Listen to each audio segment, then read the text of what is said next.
bom dia, doutor André Marcília. Clima de ressaca depois dessa sessão de ontem, desse desfecho, possivelmente final, do julgamento de Bolsonaro e outros réus. Qual avaliação você faz para a gente do que viu até agora, desse dia de ontem e do que pode vir a partir de então? Bem-vindo. Bom dia, Adriana, bom dia a todas, bom dia à nossa audiência da Oeste. Olha, eu diria, não sei se ressaca, mas talvez uma quarta-feira de cinzas, né? Porque a gente assistiu a um carnaval, houve uma imensa carnavalização do julgamento. A gente, em termos de resultado técnico, era o esperado. Eu tinha dúvida se seria um 5-0 ou um 4-1. E se fosse um 4-1, por conta de uma divergência do Fux, se ele divergiria muito ou pouco. Confesso que achei que ele divergiria pouco e divergiu e fez uma divergência grande. E isso me pareceu bastante até ousado da parte dele. Acho apenas que deveria ter divergido tudo. Se divergiu 90%, deveria ter divergido por completo.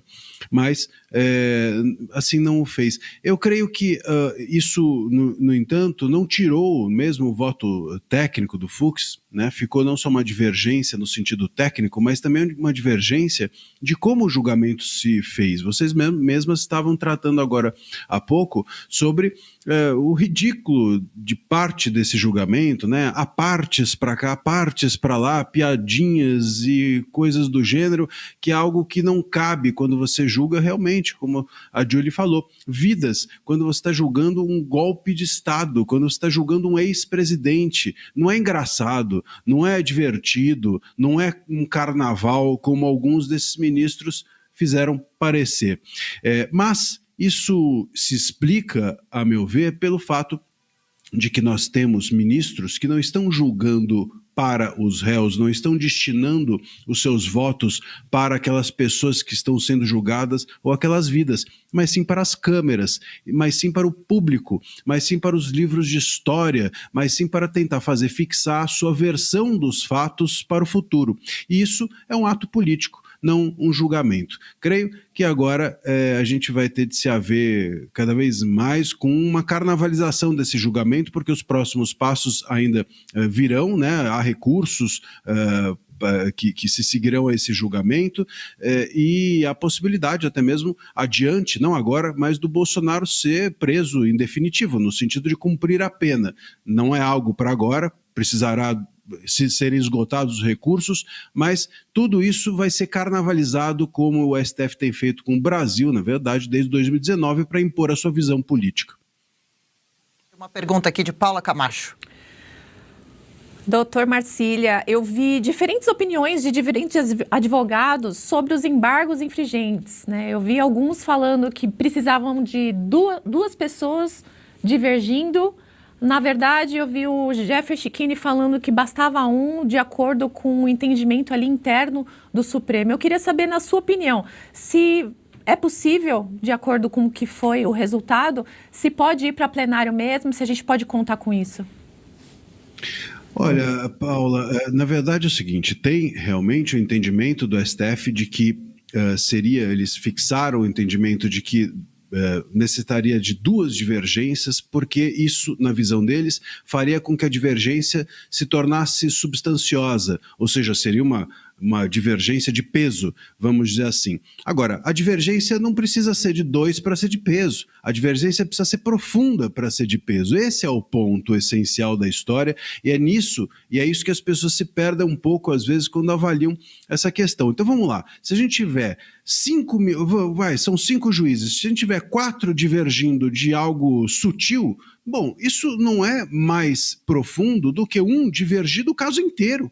Praticamente do caso inteiro, como foi o Fux, inclusive da competência do tribunal. Isso é sim muito relevante. Então, o peso aqui que deve ser dado à divergência não é a quantidade de ministros que estão divergindo, mas a relevância da divergência que está sendo apresentada.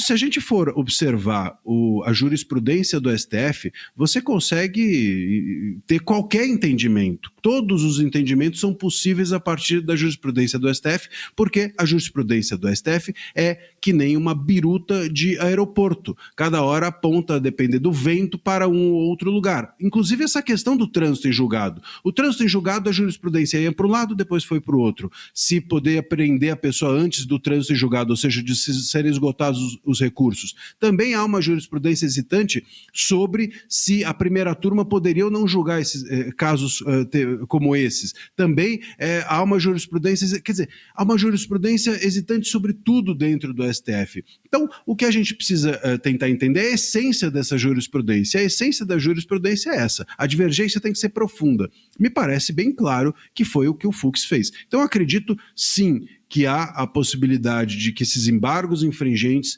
mesmo com uma só divergência, siga para o plenário por conta do tamanho, da profundidade daquilo que foi aberto pelo Fux no julgamento.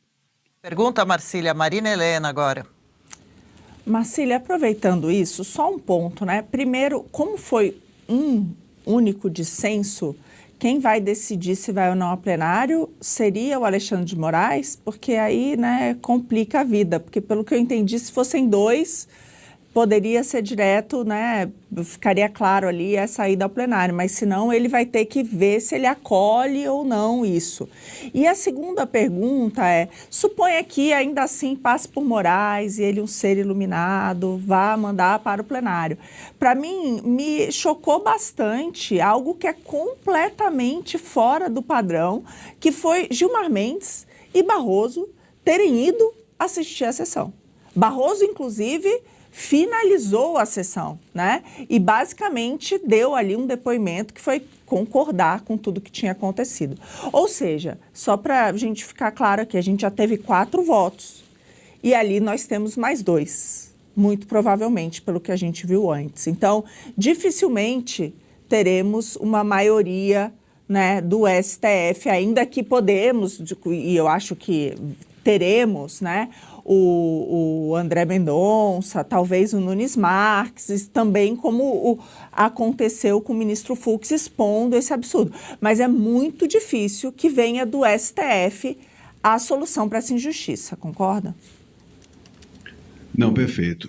Eu concordo. Eu entendo que, independente de seguir ao plenário ou não, havendo ou não o segmento desse recurso, é muito difícil que o plenário acompanhe o Fux.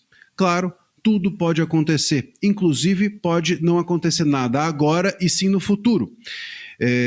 Eu acredito na possibilidade de que esse recurso seja efetivo, talvez com outro STF, decorrente de um próximo executivo. Se esse recurso for julgado amanhã, com absoluta certeza o plenário não vai acompanhar a divergência do Fux. Mas esse recurso pode ser julgado tanto em 3 meses, quanto pode ser julgado em 3 anos. Tudo pode acontecer porque eles não são obrigados a pautar logo, e quem pauta não é quem está divergindo. Então, uma das possibilidades, inclusive, e até a que eu apostaria, seria a de que eles vão condenar agora, na primeira turma, o Bolsonaro. O Bolsonaro vai estar preso, ele já está preso, não importa se ele vai estar preso em definitivo ou não, na prática ele está preso.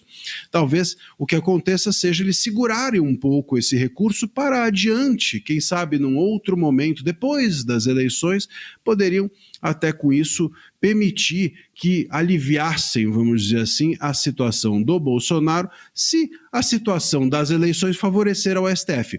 Essa me parece que seria uma estratégia mais racional para esse caso. Se eles colocarem esses recursos em pauta amanhã, depois da manhã, enfim, 5, 10 dias, 2 meses, enfim, nós teremos, sem dúvida alguma, o Bolsonaro preso. E isso vai criar um problema imenso, imagino, até mesmo para os próprios ministros. Agora, a respeito dessa questão de quem pauta, a minha leitura é de que, inclusive tem artigo expresso a respeito disso, quem deve ser o relator de um recurso desse é o ministro da outra turma, e ele é que vai levar esse caso adiante ou não. Legal, gostou desse corte? Estamos ao vivo de segunda a sexta-feira, das 10 ao meio-dia, no YouTube da Revista Oeste. Eu, Marina Helena, Adriana Reide e Paula Camacho analisamos as principais notícias do dia.